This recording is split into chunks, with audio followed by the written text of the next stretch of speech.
Langar house యువతి మృతి కేసులో ఒక బిగ్ ట్విస్ట్ మనం చూస్తున్నాం. ఫ్రెండ్ పై కోపంతో ప్రాణాలు తీసుకుంది రేణుక. ఫారూక్తో హోటల్కు వెళ్ళాక సత్య అనే అమ్మాయికి రేణుక వీడియో కాల్ చేసింది.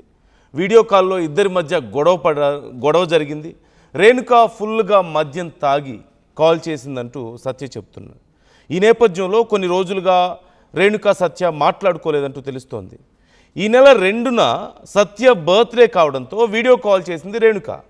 సత్య మాట్లాడకుండా ఆమె లవర్ బన్నీతో ఫోన్ మాట్లాడించడంపై రేణుక ఆగ్రహం వ్యక్తం చేసింది.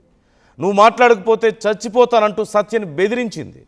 చస్తే చావు పీడ విరగడైపోతుంది అనడంతో ఆవేశంతో రేణుక బలవన్మరణానికి పాల్పడినట్లుగా తెలుస్తోంది. సత్య రేణుకకు మధ్య జరిగినటువంటి సంభాషణపై పోలీసుల దర్యాప్తు కొనసాగుతోంది. తల్లిదండ్రులను వదిలేసి కొద్ది రోజులుగా తన 7 ఏళ్ల కొడుకుతో కలిసి సత్య దగ్గర ఉంటుంది రేణుక. 8 ఏళ్ల క్రితం రేణుకకు పెళ్లి జరిగింది. 4 ఏళ్ల క్రితం భర్తతో విడాకులు తీసుకున్నట్లుగా తెలుస్తోంది. కేవలం ఫ్రెండ్తో జరిగినటువంటి గొడవ కారణంగానే ఇంత ఘాతుకానికి పాల్పడినట్లుగా మనకి తెలుస్తోంది. అల్వాల్కు చెందిన ఎన్ సుబ్రహ్మణ్యం రేణుక తన పేరు 26 ఇయర్స్ ఓల్డ్గా గుర్తించారు. ఆమె కూకట్పల్లిలోని ఒక క్లబ్లో డాన్సర్గా ఉద్యోగిగా పనిచేస్తుంది. 8 ఏళ్ల క్రితం వివాహమై ఒక బాబు ఉన్నప్పటికీ భర్తకు దూరంగా ఉంటూ కూకట్పల్లిలో తన ఫ్రెండ్తో కలిసి ఉంటుంది అంటూ కూడా తెలుస్తోంది. గోల్కొండ ప్రాంతానికి చెందిన ఫారూక్ అనే ఒక డైరీ వ్యాపారితో ఆమెకి గత 6 నెలలుగా పరిచయం ఉంది. వీరిద్దరూ కలిసి గురువారం తెల్లవారుజామున లంగర్ హౌస్లోని వి గ్రాండ్ హోటల్లో ఒక రూమ్ తీసుకున్నారు. గురువారం రాత్రి 10:30 సమయంలో ఫారూక్ ఏదో పని మీద లేదా ఒక ఫంక్షన్కి వెళ్ళడానికి హోటల్ నుంచి బయటకు వెళ్ళాడు. అర్ధరాత్రి దాటిన తర్వాత సుమారుగా రాత్రి 12:24 సమయంలో రేణుక తన రూమ్మేట్ సత్య అతని తమ్ముడు బన్నీకి వీడియో కాల్ చేసింది. జూలై 4న బన్నీ పుట్టినరోజు కాగా జూలై 4 నుండి బర్త్డే గిఫ్ట్ ఇస్తాను అని చెబుతూ వీడియో కాల్లోనే తనకి ఇదొక బర్త్డే గిఫ్ట్గా భావించు అంటూ బలవన్మరణానికి పాల్పడినట్లుగా తెలుస్తోంది. ఫోన్ బెడ్ మీద పడి ఉండడం చూసిన సత్య వెంటనే ఫారూక్కి సమాచారం అందించినట్లుగా తెలుస్తోంది. అతను హోటల్ సిబ్బందిని అప్రమత్తం చేశాడు. వారు వచ్చి చూసేసరికి రేణుక ఫ్యాన్కి ఉరివేసుకొని బలవన్మరణానికి పాల్పడింది. ఇప్పుడు ఇది ఆత్మహత్య కాదు, ఇది బలవన్మరణం కాదు, ముమ్మాటికి హత్య అంటూ రేణుక కుటుంబ సభ్యులు ఆరోపిస్తున్నట్లుగా తెలుస్తుంది. ఫారూక్ మీద వాళ్ళు అనుమానాలను వ్యక్తం చేస్తున్నారు. లంగర్ హౌస్ పోలీసులు ఈ ఘటనకు సంబంధించి ఇప్పుడు అనుమానాస్పద మృతిగా సెక్షన్ 194 కింద బిఎన్ఎస్ఎస్ 194 కింద కేసు నమోదు చేసుకున్నారు. ఇప్పటికే ఫారూక్ని అదుపులోకి తీసుకుని ప్రశ్నిస్తున్నట్లుగా తెలుస్తోంది. Hotel CCTV footage, Renuka mobile phone కూడా స్వాధీనం చేసుకొని దర్యాప్తు చేస్తున్నారు. ఇక పోస్ట్ మార్టం నివేదిక రావాల్సి ఉంది. దీనికి సంబంధించి మరిన్ని డీటెయిల్స్ తెలుసుకుందాం. నిర్మల జాయిన్ అవుతున్నారు మా ప్రతినిధి. నిర్మల, ఇప్పుడు ఫారూక్ మీద అనుమానాలు వ్యక్తం చేస్తున్నారు ఆ కుటుంబ సభ్యులు అంటూ తెలుస్తోంది. పోలీసుల విచారణ ఎలా జరుగుతుంది? ఓవరాల్ డీటెయిల్స్ ఎలా ఉన్నాయి అసలు ఈ ఇన్సిడెంట్కి సంబంధించి? ఎస్ నందు, ఈ ఘటన మాత్రము మరి 1వ తారీఖు రోజు అంటే 2వ తారీఖు రోజున మధ్యాహ్నం పూట చోటు చేసుకుంది. కానీ 1వ తారీఖు రోజు సాయంత్రము 3:30 వీళ్ళు లాడ్జ్లో దిగారు. అదేవిధంగా ఆ లాడ్జ్లో దిగిన తర్వాత నైట్ అంతా గడిచిన తర్వాత కూడా తెల్లారి ఉదయము 2వ తారీఖు ఉదయమే ఫారూక్ ఫంక్షన్ ఉందని చెప్పేసి తను బయటికి వెళ్ళిపోవడం కూడా జరిగింది. తను వెళ్ళిన తర్వాత 11:30 అక్కడ హోటల్ సిబ్బంది అయినటువంటి బాయ్ ఇక్కడ రేణుక బిర్యానీ అడగడంతో బిర్యానీ కూడా తీసుకెళ్ళినట్టుగా సీసీ ఫుటేజ్లో కానీ విజువల్స్లో కానీ క్లియర్గా తెలుస్తూ ఉంది. తను తీసుకెళ్ళి ఇవ్వడము. అలాగే ఇంకొక విషయం ఏంటంటే ఇప్పుడు రీసెంట్గా కూడా ఈరోజు పోలీసులు ఇచ్చిన అప్డేట్ ఏంటంటే లంగర్ హౌస్ పోలీసులు ఇచ్చిన అప్డేట్ కూడా అందులో కొన్ని సంచలన విషయాలు బయటపడుతున్నాయి. ఎందుకంటే 2వ తేదీన ఇక్కడ సత్య అంటే రేణుక ఫ్రెండ్ సత్య ఎవరైతే ఉన్నారో ఆ అమ్మాయిది ఆ రోజు బర్త్డే, ఆ రోజు పుట్టినరోజు కావడం వల్ల కూడా ఇక్కడ ఫారూక్ తోటి రేణుక ఇక్కడికి హోటల్లో ఒక రూమ్ బుక్ చేసుకొని ఇక్కడ ఉండడం జరిగింది. అక్కడ సత్య బన్నీ అనే వ్యక్తితో సత్య అక్కడే ఉంది వేరే చోట కూడా. అలాంటిది ఇక్కడ సత్య బర్త్డే అని చెప్పేసి రేణుక ఫోన్ చేయడంతో ఈ అక్కడ సత్య మాట్లాడకుండా సత్య ఫ్రెండ్ ఎవరైతే ఉన్నారో బన్నీకి ఫోన్ ఇవ్వడంతో బన్నీని రేణుక అడిగినట్టుగా తెలుస్తూ ఉంది. సత్యతో మాట్లాడాలి, ఇప్పుడు కూడా నాతో మాట్లాడదా సత్య అని చెప్పేసి రేణుక అడిగింది అని సత్యనే పోలీసుల ముందు ఒప్పుకున్నట్టుగా పోలీసులు అయితే తెలియజేశారు. అయితే అప్పుడు కూడా సత్య ఉండి నేను మాట్లాడను అని చెప్పేసి, అంటే గత కొంతకాలంగా కూడా సత్య రేణుకకి ఇద్దరికి మాటలు లేవు అనేది తెలుస్తూ ఉంది ఇక్కడ క్లియర్గా కూడా. ఎందుకంటే కొంతకాలంగా ఇక్కడ రేణుక 8 ఇయర్స్ బ్యాక్, అంటే 8 ఇయర్స్ అవుతుంది ఆమెకు. 8 సంవత్సరాల క్రితము తనకు పెళ్లి జరగడము, 7 సంవత్సరాల బాబు కూడా ఉన్నాడు. 4 సంవత్సరాల క్రితము రేణుక భర్తతో విడాకులు తీసుకొని దూరంగా ఉంటుంది. ఆ ఇన్ని రోజులు కూడా వాళ్ళ తల్లిదండ్రులతో చార్మినార్ ఏరియాకి సంబంధించి చార్మినార్ వద్దే ఉన్నారు. కొంతకాలం క్రితం మాత్రము కొంచెం తల్లిదండ్రులతో కూడా మాట పట్టింపుల వల్ల సత్య దగ్గర ఉంటుంది రేణుక. అయినప్పటికీ సత్య దగ్గర ఉన్నప్పటికీ కూడా కొన్ని రోజుల క్రితం నుంచి సత్యకి రేణుకకి మాటలు లేవు అనే విషయం తెలుస్తూ ఉంది. అదేవిధంగా రాజేష్ అనే వ్యక్తితో కూడా గతంలో రేణుకకి పరిచయం ఉన్నట్టుగా తెలుస్తూ ఉంది పోలీసుల వివరాల ప్రకారం కూడా. ఆ రాజేష్ విషయానికి వస్తే కూడా రాజేష్ దగ్గర నుంచి రేణుక కొన్ని డబ్బులు కూడా తీసుకునింది. ఆ డబ్బులు తిరిగి ఇవ్వమని చెప్పేసి రాజేష్ కూడా అడుగుతున్నాడు. ఆ ఇబ్బంది కూడా ఒకటి కలుగుతూ ఉంది రేణుకకి.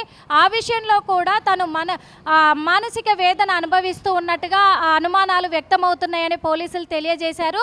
6 నెలల క్రితం నుంచే ఇక్కడ ఫారూక్ అనే వ్యక్తితో పరిచయం పెంచుకొని సహజీవనం గడుపుతున్నటువంటి రేణుక, ఇటు ఫారూక్కి భార్య, 2 పిల్లలు కూడా ఉన్నారు. వీళ్ళిద్దరూ బాగానే ఉంటున్నారు అని చెప్పేసి పోలీసులు తెలియజేస్తున్నారు. కానీ ఇక్కడ రేణుక తల్లిదండ్రులు మాత్రం ఫారూక్ మీదే అనుమానాలు వ్యక్తం చేస్తూ ఉన్నారు. ఇటు చూస్తే సత్య తనతో మాట్లాడను అని చెప్పడం వల్ల వీడియో కాల్ చేయడం కూడా జరిగింది రేణుక సత్యకి.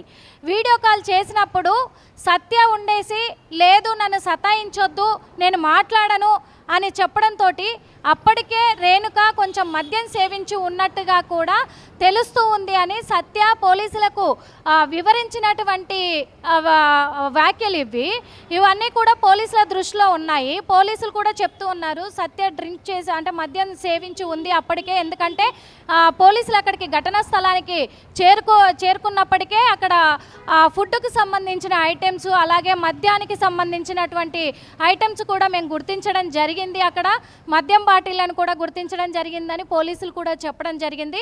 ఆ మద్యం సేవించిన మత్తులో క్షణికావేశంలో సత్య మాటల్ని తను మానసికంగా కూడా తీసుకోవడం జరిగినట్లుగా పోలీసులు గుర్తించారు.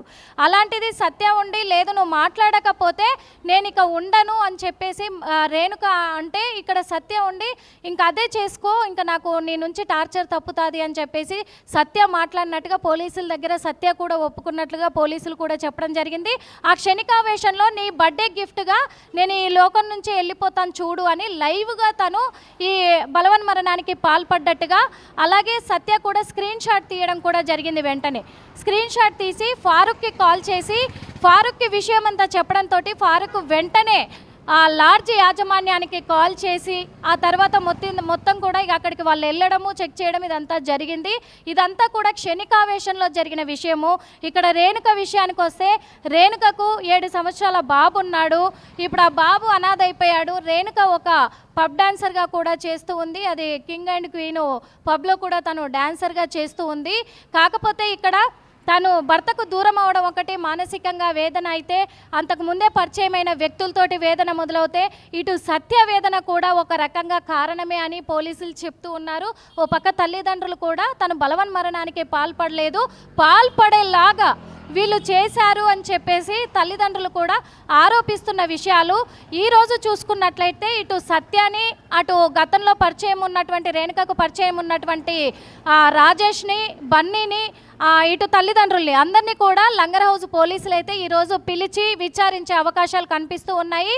ఫర్దర్గా కేసు నమోదు చేసుకొని దర్యాప్తు కూడా కొనసాగిస్తూ ఉన్నారు. మనకు లంగర్ హౌస్ సిఐ ఇచ్చిన ఇన్ఫర్మేషన్ ప్రకారంగా కూడా వాళ్ళని ఖచ్చితంగా మేము ఈరోజు పిలిపిస్తాము, పోలీస్ స్టేషన్కి పిలిపించి పూర్తి వివరాలను మాత్రము మేము సేకరిస్తాము. ఒకవేళ వీళ్ళ వల్లే కారణమైన ఉంటే వీళ్ళకు ఖచ్చితంగా కూడా శిక్ష అమలయ్యేలాగా మేము చర్యలు చేపడతామని లంగర్ హౌస్ పోలీసులు కూడా చెప్తూ ఉన్న విషయం నందు. అంటే వాళ్ళ మధ్యలో ఇంకేమైనా ఇష్యూస్ ఉన్నాయా నిర్మల, ఏమైనా తెలుస్తున్నాయా డీటెయిల్స్? అంటే తనని బలవన్మరణానికి పాల్పడేలా వాళ్ళు పురిగొల్పారు అనడానికి ఖచ్చితంగా ఏదైనా వాళ్ళు ఆధారాలు ఏమైనా చూపిస్తున్నారా, చెప్తున్నారా, సమాచారం ఏమైనా? అండ్ తల్లిదండ్రుల వెర్షన్ ఎలా ఉంది మేజర్గా?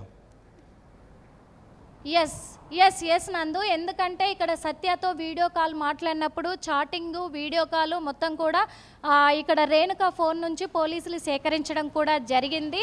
ఆ వీడియో కాల్ చాటింగ్లో కూడా సత్య మధ్య, ఇటు రేణుక మధ్య, ఇద్దరి మధ్య కూడా కొంచెం ఇష్యూస్ జరిగాయి, ఇద్దరు మాట్లాడుకోకపోవడం వల్ల అనేది కూడా పోలీసులు గుర్తించడం జరిగింది. ఇటు రేణుకకు గతంలో పరిచయమైనటువంటి వ్యక్తి రాజేష్ ఎవరైతే ఉన్నారో, రాజేష్ మెసేజ్లు, ఫోన్ కాల్స్ కూడా పోలీసులు గుర్తించడం జరిగింది.